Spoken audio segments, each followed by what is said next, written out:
Pleasant good day, everyone. I am back with tip number 7. And as I said to you before, tip number 5, 6, and 7 would be, focusing on how we are doing the work of disrupting deficit thinking in our schools. And I'm very excited to share this tip with you. And how are the children? I'm very excited to share this tip with you. I was a keynote speaker at the York Catholic District School Board on May the 7th. And at that very um, event, there was a slide that was used.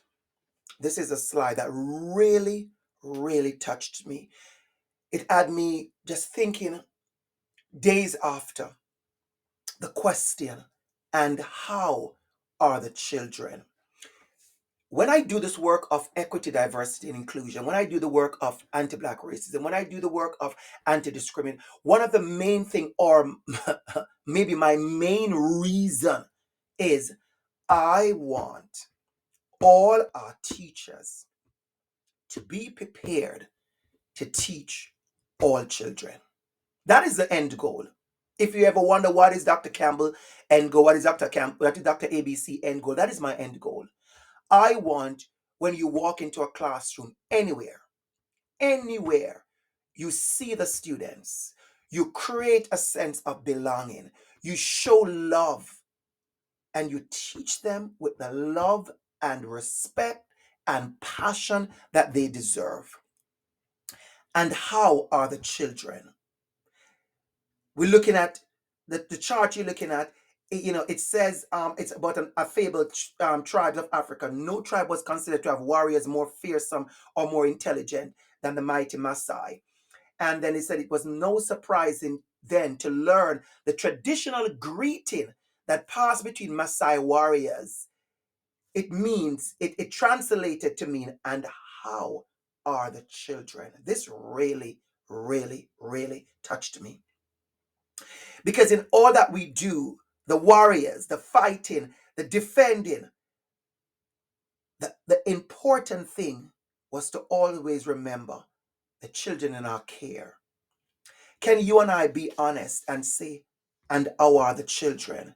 So as we look at tip number 7, we see what's going on all around us, especially in the last 2 years surrounding racism and equity and inequities and anti-Asian, anti-Indigenous, anti-Muslim, LGBTQ issues. You see the issues. You see the prison to pipeline. You see what's happening with our Black students. You see what's happening, a lot of persons pretending as if Black excellence is new. You see that people are even coming against the idea of Black excellence and Black joy. You see people are talking about pronouns, and they're educated themselves, having issues with addressing students by their desired or preferred pronoun. We see the struggles happening with just seeing our students. The other day, something happened in our school in TDSB, and we saw the Black face. And we saw the teacher being, taken out of school, and we saw the teacher being fired and all that great stuff. But I want us to pause wherever you are listening this, on the train, on the subway, driving in your car, reaching at school, lunchtime, recess, in the night, taking a walk, wherever you are listening this. As a matter of fact, let me give you a personal tip.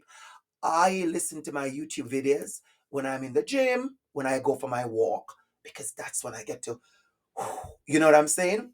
And so you ask yourself, in all of this, and how are the children? Why is that important? Because we talk about being a champion for equity, diversity, and inclusion, and you are the champions. And we are asking you to rise to the challenge of a champion. And a champion is many things. A champion is an advocate, a proponent, a promoter, a proposer. You are a supporter, you're a standard bearer, you're a torch bearer, you're a flag bearer, you're a defender, you're a protector, you're an upholder, you're a backer, you're a sponsor, you're a pleader for.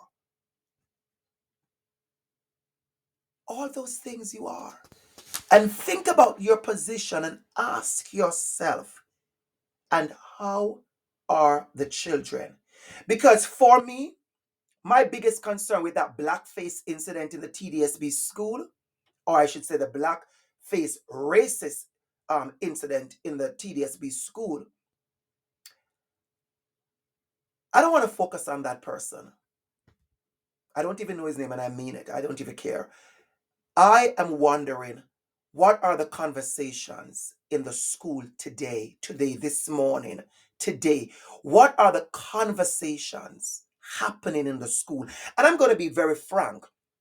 I know in a space like that, many of the conversation will be about, you know, dismantling racism, disrupting racism, pushing back, standing up, resisting, fighting. And that is powerful. And when I saw the parents on the news, I was pleased with the level of resistance and pushback and calling out and demanding.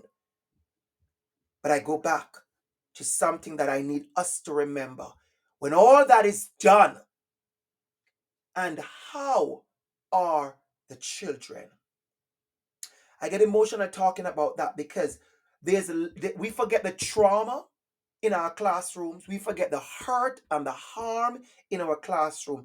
And hey, let me just say this to you. I wish I could, I wish I had put the video where you could see my face. I want to pull you into this video to say to you, our job, your job, TCs. Yes, your job, TCs. Yes, I did say that. Your job is to restore.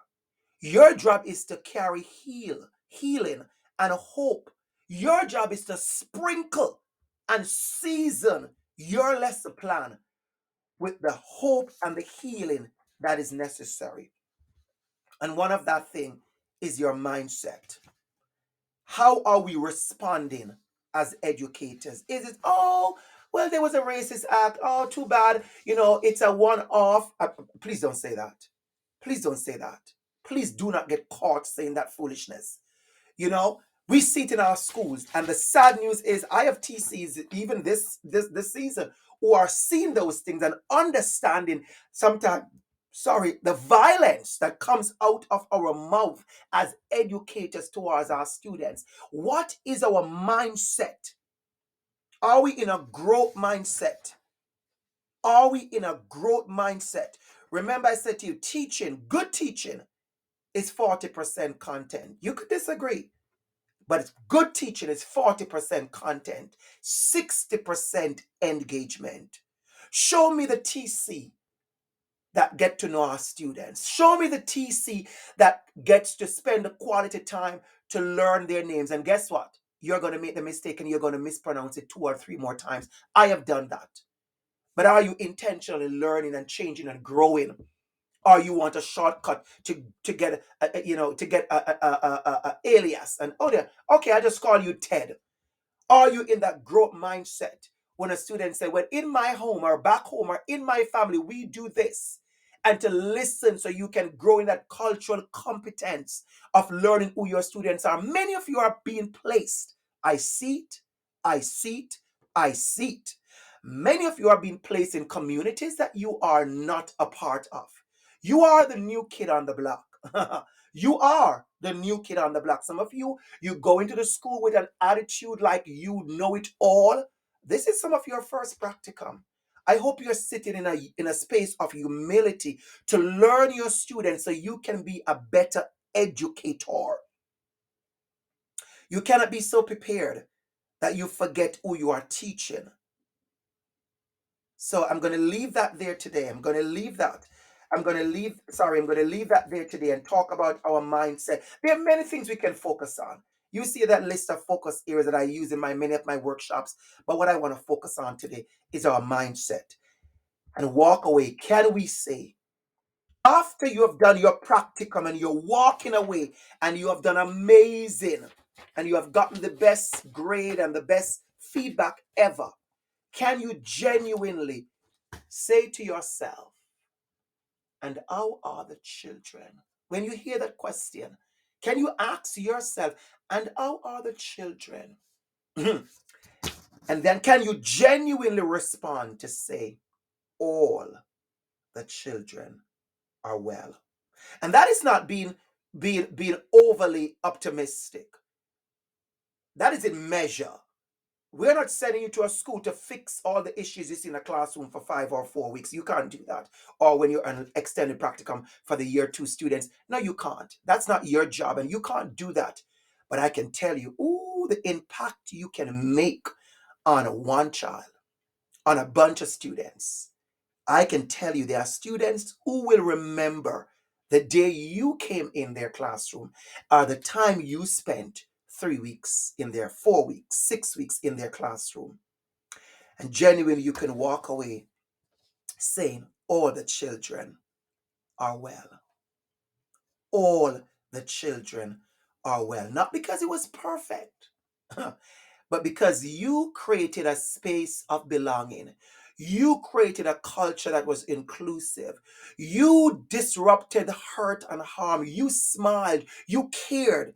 You engaged. You included. Your language was hopeful and positive and strength and amazing. And because of you, all the children are well. Continue to have a wonderful practicum. Continue to see the sunny side of the issues.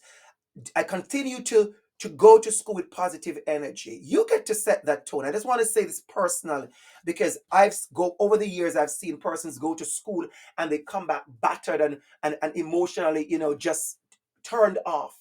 You get to set the tone as well. You have power, you're not powerless. And I want you to show up in these schools with that kind of intentionality. I want you to show up with joy. I want you to show up with that excellence. And don't be listening to people around you in staff rooms who are negative and tired and want to go home. And I'm going to say this because there are many teachers you will meet who are tired and want to go home, and you get that energy from them. Well, guess what? You're not even certified yet. You don't join that foolishness. And I can say this, and I speak on behalf of many teachers out there who have been teaching for 25 years like myself. And I guarantee you, I could do 25 more. And our other children, remember to work hard enough so when you walk away, you can say, all the children are well. Yeah. If you have done your part, then we are good. You're not going to change everything. Change is a long process. But in those weeks, do what you need to do to ensure that the students know you cared.